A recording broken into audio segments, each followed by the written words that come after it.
লক্কর ঝক্কর শব্দ তুলে ঢাকার রাজপথ কাঁপিয়ে ছুটে চলত বিশেষ এই বাসগুলো।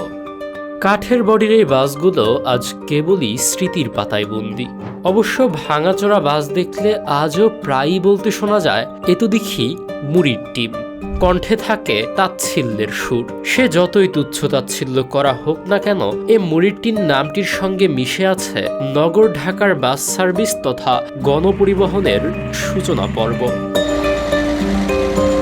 দ্বিতীয় বিশ্বযুদ্ধের পর মার্কিন বাহিনীর বাতিল ট্রাকের চেসিসে কাঠ আর টিন জুড়ে তৈরি হতো এসব বাস। এর কারিগর ছিলেন তৎকালীন পঞ্চায়েত সর্দার পেয়ার বক্সের ছেলে মাওলা বক্স।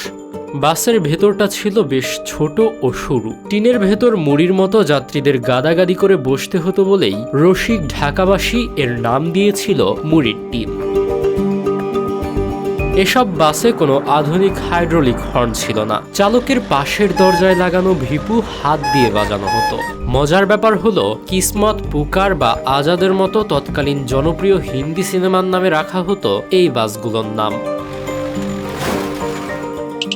আমাদের ভিডিওগুলো ভোলা থেকে দেখছেন জাহিদ হাসান শান্ত, ঢাকা থেকে দেখছেন সানজিদ হোসেন সায়েম, জিহাদ দেখছেন চর্ণআবাদ থেকে, ফয়সাল মাহমুদ সাগর দেখছেন ডেমরা থেকে এবং মানিকগঞ্জ থেকে দেখছেন অর্ণব।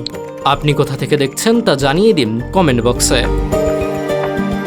কালের গর্ভে সেই লক্কর ঝক্কর বাসের দাপট আজ হারিয়ে গেছে। তবে ফরাশগঞ্জের ঢাকা কেন্দ্র সংগ্রহশালায় থাকা এর রেপ্লিকা আজও মনে করিয়ে দেয় ঢাকার গণপরিবহনের সেই সোনালী সূচনা লগ্নকে।